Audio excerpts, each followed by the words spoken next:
here. But mate, I've got some very important information for them shareholders in there. Absolutely not. You and your bunch of ruffians out here, making a nuisance of yourselves, breaking the law. What gives you the right to disrupt our lawful business? Well, your lawful business is destroying the world, mate. That is a lofty accusation. No, actually, it's quite true. You see, look, I don't even know how to begin to explain it to you, numbskulls. Well, I certainly won't be letting you in with that sort of attitude. You're right, all right. I'm sorry. No blame, no shame. No blame, no shame. No blame. All right, look, I'm sorry. Perhaps you've heard of the Black Summer bushfires that destroyed 3,500 homes. Or maybe you've heard of the floods in Victoria and New South Wales that washed away entire houses, cut power for days, and resulted in 7,000 emergency calls for help.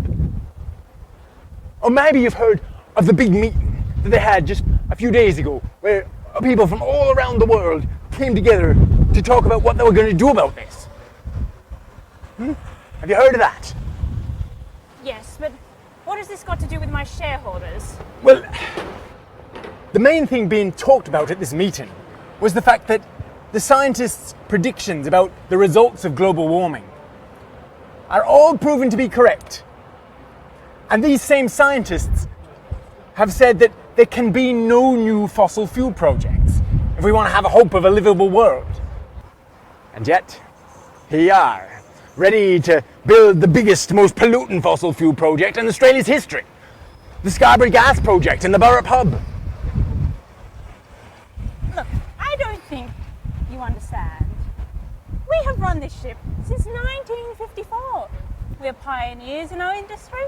We are on the front line of this. And you think you can come to my door and tell me how to run my ship? No, we have bought the land, we have secured our permissions, and we intend to use it. You bought this land, did you?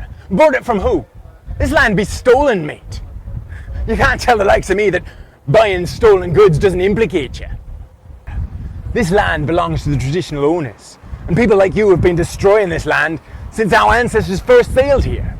The traditional owners made sure that every living creature had a human voice to speak for it and advocate for its interests.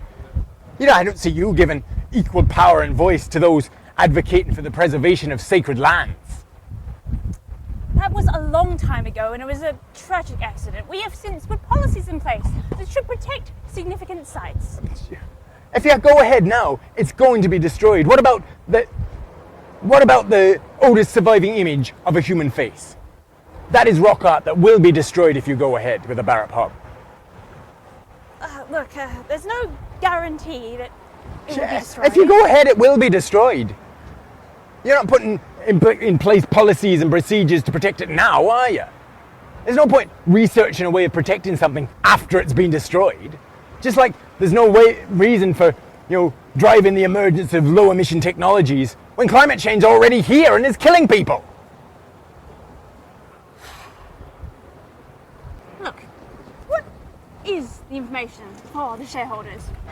Well, I just want to be telling them that they're not exactly investing their money very wisely.